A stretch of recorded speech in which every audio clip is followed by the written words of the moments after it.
ನಗುತ್ತಾ ನಗುತ್ತಾ ಬಾಳು ನೀನು 100 ವರ್ಷ ಎಂದು ಹೀಗೆ ಇರಲಿ ಇರಲಿ ಹರುಷ ಹರುಷ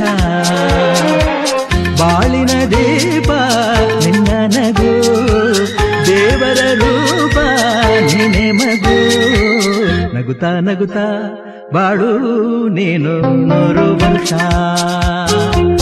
ಎಂದು ಹೀಗೆ ಇರಲಿ ಇರಲಿ ಹರುಷ ಹರುಷ ಉಲ್ಲಾಸದ ಶುಭ ದಿನಕ್ಕೆ ಸಂತೋಷವೇ ಉಡುಗೊರೆಯೋ.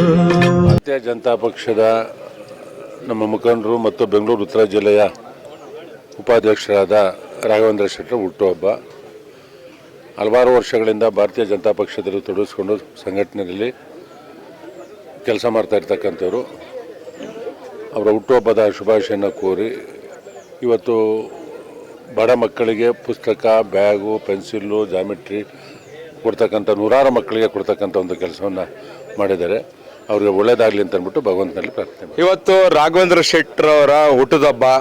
ಭಗವಂತ ಅವ್ರಿಗೆ ಆರೋಗ್ಯ ಕೊಡಲಿ, ಉನ್ನತ ಸ್ಥಾನ ಕೊಡಲಿ. ಐಶ್ವರ್ಯ ಇದೆ, ನಾನು ಕೊಡು ಅಂತ ಹೇಳಲ್ಲ, ದೇವರಿಗೆ ಸಾಕು. ಆದರೆ ಒಂದು ಅರ್ಥಪೂರ್ಣವಾದ ಹುಟ್ಟುಹಬ್ಬವನ್ನು ಆಚರಣೆ ಪ್ರತಿ ವರ್ಷ ಮಾಡ್ಕೊತಾರೆ. ಈ ಬಾರಿನೂ ಸುಮಾರು ಬಡ ಸ್ಕೂಲ್ ಮಕ್ಕಳಿಗೆ geometry box, pencil box, books, ಒಂದು ನೀರಿನ ಬಾಟ್ಲು, ಒಂದು ಉಪಯೋಗ ಆಗುವಂಥ ವಸ್ತುನ ಕೊಟ್ಟು ಅವರ ಹುಟ್ಟುಹಬ್ಬವನ್ನು ಅರ್ಥಪೂರ್ಣವಾಗಿ ಮಾಡ್ಕೊಂಡಿದ್ದಾರೆ. ಭಗವಂತ ಮತ್ತೊಮ್ಮೆ ಅವ್ರಿಗೆ ಒಳ್ಳೆ ಆರೋಗ್ಯ ಕೊಡಲಿ ಅಂತ ಕೇಳ್ಕೊತೀವಿ. ನಮ್ಮ ಕ್ಷೇತ್ರದ ಜನಪ್ರಿಯ ನಾಯಕ ರಾಘವೇಂದ್ರ ಶೆಟ್ಟಿಯವರ ಹುಟ್ಟುಹಬ್ಬ ಇವತ್ತು 51ನೇ ವರ್ಷದ ಹುಟ್ಟುಹಬ್ಬ. ಅವರಿಗೆ ಜನರ ಮಧ್ಯದಲ್ಲಿರುವುದೇ ಒಂದು ಖುಷಿ. ಧಾರ್ಮಿಕವಾಗಿ, ಸಾಮಾಜಿಕವಾಗಿ ಮತ್ತು ಆರ್ಥಿಕವಾಗಿ ಸದೃಢರಾಗಿದ್ದಾರೆ ಅವರು.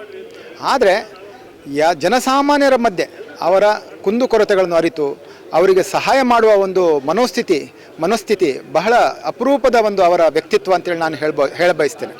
ಹಾಗೆಯೇ ಅವರು ತುಂಬ ಧರ್ಮಿಷ್ಠರು.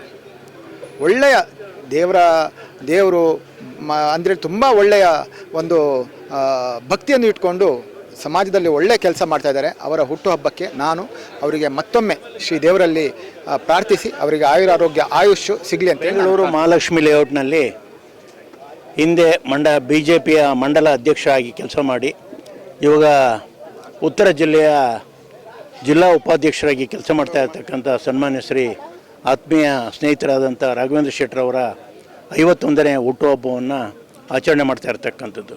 ಕೇವಲ ಹುಟ್ಟುಹಬ್ಬ ಅಂತಕ್ಕಂಥದ್ದು ಅಷ್ಟೇ ಅಲ್ಲ, ಬಡ ಮಕ್ಕಳ ಒಂದು ಸಹಾಯಾರ್ಥಕವಾಗಿ ಅವರಿಗೆ ಬಡ ಮಕ್ಕಳು ಚೆನ್ನಾಗಿ ಓದ್ತಕ್ಕಂಥ ವಿದ್ಯಾಭ್ಯಾಸಕ್ಕೆ ಸಹಾಯ ಮಾಡ್ತಕ್ಕಂಥ ಎಲ್ಲ ಕೆಲಸ ಕಾರ್ಯಗಳನ್ನು ಕೂಡ ಹೃದಯ ಶ್ರೀಮಂತಿಕೆಯ ದಾನದಿಂದ ಸನ್ಮಾನ್ಯ ರಾಘವೇಂದ್ರ ಶೆಟ್ಟರ್ ಅವರು ಈ ಮೂಲಕ ಬೆಳೀತಾ ಇದ್ದಾರೆ.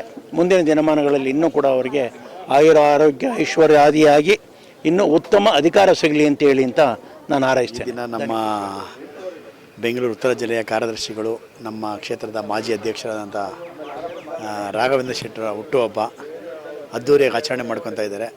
ದೇವರು ಅವರಿಗೆ ಆರೋಗ್ಯ ಭಾಗ್ಯವನ್ನು ಕೊಟ್ಟು ಕಾಪಾಡಲಿ. ಈ ಒಂದು ಸಂದರ್ಭದಲ್ಲಿ ಮಾನ್ಯ ಶಾಸಕರು, ಮಾಜಿ ಸಚಿವರು ನಮ್ಮ ಗೋಪಾಲಣ್ಣವರು ಸಹ ಹಾಜರಿದ್ದು, ಮತ್ತು ನಮ್ಮ ಜಿಲ್ಲಾಧ್ಯಕ್ಷ ಹರೀಶ್ ಅವರು, ಎಲ್ಲ ಸಹಪಾಠಿಗಳು, ನಮ್ಮೆಲ್ಲ ಕಾರ್ಯಕರ್ತರು ಬಂಧುಗಳ ಜೊತೆಯಲ್ಲಿದ್ದು ಇವತ್ತು ನಮ್ಮ ಮಕ್ಕಳಿಗೆ ಒಂದು ವಿಶೇಷವಾಗಿ ಬ್ಯಾಗು ಮತ್ತು ಬುಕ್ ಎಲ್ಲ ಕಿಟ್ಟನ್ನು ಕೊಟ್ಟು ಅವರು ವಿಶೇಷವಾಗಿ ಅರ್ಥಪೂರ್ಣವಾಗಿ ಆಚರಣೆ ಮಾಡ್ಕೊತಾ ಇದ್ದಾರೆ.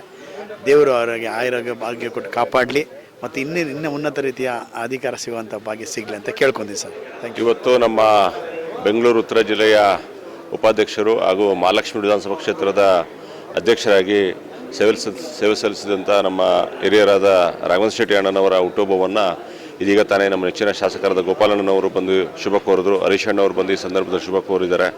ಎಲ್ಲ ನಮ್ಮ ಮಹಾಲಕ್ಷ್ಮಿ ವಿಧಾನಸಭಾ ಕ್ಷೇತ್ರದ ಎಲ್ಲ ಪ್ರಮುಖ ಮುಖಂಡರುಗಳು ಹಾಗೂ ಕಾರ್ಯಕರ್ತರು, ಅವರ ಅನುಯಾಯಿಗಳು, ಅವರ ವ್ಯಾಪಾರದಲ್ಲಿರುವಂತಹ ಎಲ್ಲ ಸ್ನೇಹಿತರು ಬಂದು ಇವತ್ತು ಅವರನ್ನು ಹುಟ್ಟುಹಬ್ಬಕ್ಕೆ ಶುಭ ಕೋರ್ತಾ ಇದ್ದಾರೆ. ಅವರಿಗೆ ಒಳ್ಳೆಯದಾಗಲಿ. ಮುಂದಿನ ದಿನಗಳಲ್ಲಿ ಅವರಿಗೆ ದೇವರು ಆಯಸ್ಸು, ಆರೋಗ್ಯ, ಐಶ್ವರ್ಯ, ಅಧಿಕಾರ ಎಲ್ಲವನ್ನು ಮುಂದಿನ ಸಂದರ್ಭದಲ್ಲಿ ನೀಡಲಿ. ಅವರ ಕುಟುಂಬ ಚೆನ್ನಾಗಿರಲಿ ಅಂತ ಈ ಸಂದರ್ಭದಲ್ಲಿ ಕೇಳ್ಕೊತೀನಿ ಸರ್.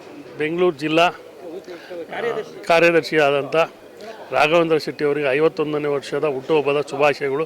ದೇವರು ಅವರಿಗೆ ಆರೋಗ್ಯ, ಆಯಸ್ಸು, ಅಧಿಕಾರ ಮುಂಬರುವ ಎಲೆಕ್ಷನ್ನು ಎಲ್ಲದರಲ್ಲೂ ಖುಷಿಯಾಗಿರಲಿ, ಒಳ್ಳೆಯದಾಗಲಿ ಅಂತ ಆ ದೇವರಲ್ಲಿ ಪ್ರಾರ್ಥನೆ ಮಾಡಿ. ಹುಟ್ಟುಹಬ್ಬದ ಪ್ರಯುಕ್ತ ಪ್ರತಿ ವರ್ಷ ಕೂಡ ಪಾಪ ದಾನ ಧರ್ಮ ಮಾಡುವಂಥ ಕೆಲಸ ಕಾರ್ಯಗಳು ಮಾಡ್ತಾ ಬರ್ತಾ ಇದ್ದಾರೆ. ಗಿಡ ನೆಡುವಂಥದ್ದು, ಈ ವರ್ಷ ಮಕ್ಕಳಿಗೆ ಬುಕ್ ಕೊಡುವಂಥದ್ದು, ಅನಾಥಾಶ್ರಮಕ್ಕೆ ಹೋಗುವಂಥ ಒಳ್ಳೆ ಕೆಲಸ ಮಾಡ್ತಾ ಇದ್ದಾರೆ. ದೇವರು ಅವ್ರಿಗೆ ಒಳ್ಳೆ ಆರೋಗ್ಯ ಶಕ್ತಿ ಕೊಡಲಿ, ಮುಂದಿನ ದಿನದಲ್ಲಿ ಇನ್ನೂ ಹೆಚ್ಚಿನ ಶಕ್ತಿ ಕೊಟ್ಟು ಜನಗಳಿಗೆ ಒಳ್ಳೇದು ಮಾಡುವಂಥ ಕೆಲಸ ಮಾಡಲಿ ಅಂತ ಕೇಳ್ಕೊತೀವಿ. ಮೊದಲೇದಾಗಿ ನಮ್ಮ ರಾಘವೇಂದ್ರ ಶೆಟ್ಟಿಯವರ ಹುಟ್ಟುಹಬ್ಬದ ಶುಭಾಶಯಗಳು. ನಮಗೇನೆಂದರೆ, ನಾವು ಬೆಂಗಳೂರಲ್ಲಿ ಅವರು ನಮಗೆ ಹೇಗೆ ಅಂದರೆ ಒಂದು ಆಶಾ ಕಿರಣ ಇದ್ದಂಗೆ. ನಮ್ಮ ರಾಘವೇಂದ್ರ ಶೆಟ್ಟರು ನಮ್ಮ ಅಲ್ಲಿಂದ ಬಂದ ಜನಗಳಿಗೆಲ್ಲ, ನಮ್ಮ ಊರ ಕಡೆಯಿಂದ ಬಂದ ಜನಗಳಿಗೆಲ್ಲ ಒಂಥರ ಉದ್ಯೋಗಕ್ಕಾಗಿ ಏನೋ ಅವ್ರ ಹತ್ರ ಹೇಳ್ಕೊಂಡಾಗ ಈ ದಾರಿ ಈ ಮಾರ್ಗ ಹೋಗಿ ಈ ರೀತಿ ಬದುಕಿ ಅಂತ ಹೇಳಿ ಪ್ರತಿಯೊಬ್ಬರಿಗೂ ಒಂದು ಹೆಲ್ಪ್ ಮಾಡೋಂಥ ವ್ಯಕ್ತಿ. ಹಾಗೆ ತುಂಬ ಜನರಿಗೆ ಅವರು ಅನ್ನದಾತರಾಗಿದ್ದಾರೆ, ಅಂದರೆ ಎಷ್ಟೊಂದು ಉದ್ಯೋಗಗಳು ಕೊಟ್ಟಿದ್ದಾರೆ. ಹಾಗೆ ಇಂಥ ವ್ಯಕ್ತಿಗಳು ಇನ್ನೂ ಎತ್ತರಕ್ಕೆ ಬೆಳಿಬೇಕು ಅಂತೇಳಿ ಕೇಳ್ಕೊಳ್ತಾ ಇದ್ದೀವಿ. ಅವರಿಗೆ ಶ್ರೀ ಗುರು ರಾಘವೇಂದ್ರ ಸ್ವಾಮಿಗಳ ಆಶೀರ್ವಾದ ಸದಾಕಾಲ ಇರಲಿ. ನಮ್ಮ ರಾಘವೇಂದ್ರ ಶೆಟ್ಟರು ಹಾಗೂ ಅವರ ಫ್ಯಾಮಿಲಿ ಎಲ್ಲರಿಗೂ ಒಳ್ಳೆಯದಾಗಲಿ ಅಂತ ನಾನು ಕೇಳ್ಕೊಳ್ತಾ ಇದ್ದೀನಿ. ನಮಸ್ಕಾರ. ಈಗ ಅಭಿಮಾನಿಗಳು, ಕಾರ್ಯಕರ್ತರು, ಆಮೇಲೆ ಭಾಳಷ್ಟು ಸ್ನೇಹಿತರು, ಬಂಧು ಬಳಗ ಚೆನ್ನಾಗಿದ್ದರೆ ನಾವು ಚೆನ್ನಾಗಿರ್ತೀವಿ ಅನ್ನೋದಕ್ಕೆ ಇವತ್ತು ಕಾರ್ಯಕ್ರಮ ಒಂದು ಸಾಕ್ಷಿ ನನ್ನ ಪ್ರಕಾರ. ಅದಕ್ಕೆ ಎಲ್ಲರೂ ಚೆನ್ನಾಗಿರಬೇಕು. ಹುಟ್ಟಹಬ್ಬನ ಭಾಳಷ್ಟು ಜನ ಒಂದೊಂದು ರೀತಿಯಲ್ಲಿ ಆಚರಣೆ ಮಾಡ್ತಾರೆ. ಕೆಲವರು ಹುಟ್ಟಹಬ್ಬ ಆಚರಣೆ ಮಾಡ್ಕೊಳಲ್ಲ, ಕೆಲವರು ಮಾಡ್ಕೊತಾರೆ. ಆದರೆ ನಾವು ಪ್ರತಿ ವರ್ಷವೂ ಹುಟ್ಟಹಬ್ಬ ನನ್ನ ಆತ್ಮೀಯರು, ನನ್ನ ಸ್ನೇಹಿತರು ಬಿಡೋದಿಲ್ಲ. ಕಾರಣ ಏನಂದರೆ ಅವ್ರು ಫಿಕ್ಸ್ ಮಾಡ್ಕೊಂಡ್ಬಿಟ್ಟಿದ್ದಾರೆ. ಏಪ್ರಿಲ್ 29 ಬಂದರೆ ನಾವು ರಾಘವೇಂದ್ರ ಶೆಟ್ಟರ ಮನೆಗೆ ಹೋಗಬೇಕು, ರಾಘವೇಂದ್ರನ ಹಾರೈಸಬೇಕು, ನಮ್ಮಿಂದ ಶುಭಾಶಯ ತಿಳಿಸ್ಬೇಕಂತ ಅವ್ರು ನೇರವಾಗಿ ಬರ್ತಾರೆ. ಯಾವುದು ಫೋನ್ಗಿನ್ನು ಮತ್ತೊಂದು ಮೊಬೈಲಲ್ಲಿ ಕಾಲ್ ಮಾಡೋದು ಮತ್ತೊಂದು ಯಾವುದು ಮಾಡಲ್ಲ. ಈ ರೀತಿಯ ಒಂದು ಸಂಪ್ರದಾಯ ನಮ್ಮ ಒಂದು 20-22 ವರ್ಷದಿಂದ ನಡೀತಾ ಇದೆ. ಅದಕ್ಕೋಸ್ಕರ ಪ್ರತಿ ವರ್ಷವೂ ನಮ್ಮೆಲ್ಲ ಗಣ್ಯರು ಬರ್ತಾರೆ. ಬೆಳಗ್ಗೆ 8:30ಗೆ ನಮ್ಮ ನೆಚ್ಚಿನ ಶಾಸಕರಾದ ಗೋಪಾಲಣ್ಣವ್ರು ಬಂದರು. ಅವ್ರ ಕೈಯಿಂದನೇ ಸುಮಾರು 200 ಜನ ಸ್ಟೂಡೆಂಟ್ಗಳಿಗೆ ಒಂದು ವರ್ಷಕ್ಕೆ ಏನು ಬೇಕೋ ಆ ರೀತಿಯ ಒಂದು ಎಜುಕೇಷನ್ ಸಲಕರಣೆಗಳನ್ನ ನೀಡಿದ್ವಿ.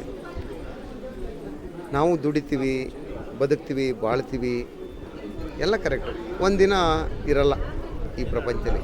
ನಾನು ಹೇಳೋದಿಷ್ಟೇ, ಇರೋಷ್ಟು ದಿನ ನೆಮ್ಮದಿಯಿಂದ ಬದುಕಿದ್ದು, ಆಮೇಲೆ ಒಳ್ಳೆ ಕೆಲಸಗಳನ್ನ ಆದಷ್ಟು ಮಾಡ್ಕೊಂಡು ಹೋಗಬೇಕು. ನಾವು ಎಷ್ಟು ಒಳ್ಳೆ ಕೆಲಸ ಮಾಡ್ತೀವಿ ಅಷ್ಟು ದೇವರು ನಮಗೆ ಸಹಾಯ ಮಾಡ್ತಾನೆ. ದೇವ್ರ ಸಹಾಯ ಇದ್ದರೆ ನಾವು ಏನು ಬೇಕಾದರೂ ಮಾಡ್ಬೋದು. ಅದರಿಂದ ಮಕ್ಕಳ ಓದೋದ್ರ ಬಗ್ಗೆ ಅಥವಾ ಕೆಲವೊಂದಿಷ್ಟು ಕುಟುಂಬಗಳಿಗೆ ಆರೋಗ್ಯದಲ್ಲಿ ವ್ಯತ್ಯಯಗಳು ಜಾಸ್ತಿಯಾಗಿ ಪ್ರಾಬ್ಲಮ್ಸ್ ಆಗ್ತವೆ. ಆ ಆರೋಗ್ಯದ ಬಗ್ಗೆ ನಮ್ಮ ನಾಯಕರುಗಳು ಹೆಚ್ಚಿನ ಒತ್ತನ್ನು ಕೊಡಬೇಕಾಗ್ತದೆ. ಸರ್ಕಾರನೂ ಇವೆರಡರ ಬಗ್ಗೆ ಹೆಚ್ಚಿನ ಒತ್ತನ್ನು ಕೊಟ್ಟರೆ ಸುಭಿಕ್ಷವಾಗಿರ್ತದೆ ನಾಡು ಅಂತ. ಅದೇ ರೀತಿ ಇವತ್ತು ಬೆಳಗ್ಗೆಯಿಂದ ಸುಮಾರು ಒಂದು 250-300 ಮಕ್ಕಳಿಗೆ ನಾವು ಕೈಲಾಗಿದ್ದನ್ನ ಮಾಡಿದ್ದೀವಿ. ಹೇಳ್ಕೊಬಾರ್ದು, ಬಟ್ ನಾನು ಯಾಕೆ ಹೇಳ್ಕೊತಾ ಇದ್ದೀನಿ ಅಂತ ಹೇಳಿದ್ರೆ ಬೇರೆಯವ್ರು ಮಾಡಲಿ ಅಂತ ಅಷ್ಟೇ. ಯಾರಿಗೆ ಶಕ್ತಿ ಇದೆ ಅವರು ಶಕ್ತಿ ಇಲ್ಲದಂಥವರಿಗೆ ಒಂದಿಷ್ಟು ಸೇವೆಗಳನ್ನ ಮಾಡಲಿ ಅಂತ. ಅದಕ್ಕೋಸ್ಕರ ನಾನು ಇಲ್ಲಿ ಬಿಟ್ಟರೆ ನಾಳೆ ಎಲ್ಲೂ ಹೇಳಲ್ಲ ನಾನು. ಅದರಿಂದ ಇವತ್ತು ನನ್ನ ಹುಟ್ಟುಹಬ್ಬಕ್ಕೆ ಸಾವಿರಾರು ಜನ ಬಂದಿದ್ದಾರೆ. ಬೆಳಗ್ಗೆ ನಮ್ಮ ನೆಚ್ಚಿನ ಶಾಸಕರಾದ ಗೋಪಾಲಣ್ಣವರು, ನಮ್ಮ ಜಿಲ್ಲಾಧ್ಯಕ್ಷರು ಹರೀಶ್ ಅಣ್ಣವರು, ಈಗ ಮಾಜಿ ಶಾಸಕರು ನರೇಂದ್ರ ಬಾಬಣ್ಣವರು, ಅದೇ ರೀತಿ ನಮ್ಮ ಕೇಂದ್ರ ಸಚಿವರು ಡೆಲ್ಲಿಲಿದ್ದಾರೆ, ಅಲ್ಲಿಂದ ಫೋನ್ ಮಾಡಿದರು. ಡಿ.ವಿ. ಸದಾನಂದ ಗೌಡರು ಮ್ಯಾಂಗ್ಳೂರ್ಲಿದ್ದಾರೆ, ಅಲ್ಲಿಂದ ಫೋನ್ ಮಾಡಿದರು. ಈ ರೀತಿ ನನ್ನ ಹೃದಯದಲ್ಲಿರುವಂಥ ಭಾಳಷ್ಟು ಜನ ಇಲ್ಲಿ, ನನ್ನ ರವಿಗೌಡ್ರಂತ ಒಂದು ಫಿಲ್ಮ್ ನಟ, ಲವ್ಲಿ ಸ್ಟಾರ್ ಪ್ರೇಮ್, ಈ ರೀತಿ ಭಾಳಷ್ಟು ಜನ ಬಂದು ನಮಗೆ ಶುಭ ಹಾರೈಸಿದ್ದಾರೆ. ನಮ್ಮ ನಾರಾಯಣ ಸೋಮಣ್ಣ, ಈ ರೀತಿ ಲೋಕೇಶು, ಈ ರೀತಿ ಭಾಳಷ್ಟು ಜನ ನನ್ನ ಜೊತೆಯಲ್ಲಿರುವಂಥ ಗೆಳೆಯರು ಕೂಡ ಬೆಳಗ್ಗೆಯಿಂದ ಬಂದಂಥವ್ರನ್ನ ಔಪಚಾರಿಕವಾಗಿ ಮಾತಾಡಿಸ್ಕೊಂಡು ಶುಭ ಹಾರೈಸಲಿಕ್ಕೆ ಯಶಸ್ವಿ ಮಾಡಿಕೊಟ್ಟಿದ್ದಾರೆ.